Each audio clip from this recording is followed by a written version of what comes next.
All, delivery normal delivery అయినా C section అయినా కూడా మళ్ళీ ప్రెగ్నెన్సీ వచ్చే ఛాన్స్ ఎప్పుడు ఉంటుంది అని అడుగుతారు. అలాగే మనకు ఒక్క పీరియడ్ కూడా మాకు రాలేదండి, మరి మేము కన్సీవ్ అవుతామా, మాకు భయమేస్తుంది, ఇప్పటి వరకు మేము డెలివరీ అయిపోయినా కానీ 5-6 నెలలు అవుతుంది, నాకు పీరియడ్ రాలేదు, భయమేస్తుంది అనేసి అడుగుతారు. కొంతమంది టెస్ట్ చేసుకొని కన్ఫర్మ్ చేసుకుంటారు. అయితే కొంతమంది ఎలాగో పాలిస్తానంగా, ఇప్పుడు ఎలాగో డేట్లు సక్రమంగా రావులేని వదిలేస్తారు.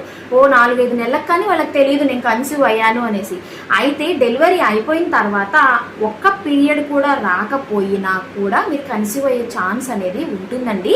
సో దయచేసి ఒకవేళ పీరియడ్ రాలేదు, బాడీలో ఏమైనా చేంజెస్ కనిపిస్తున్నాయి అని అన్నప్పుడు మనకు మెడికల్ షాప్లో కిట్ దొరుకుతుంది కదా, ఒక కిట్ తీసుకొచ్చుకొని టెస్ట్ చేసుకోండి.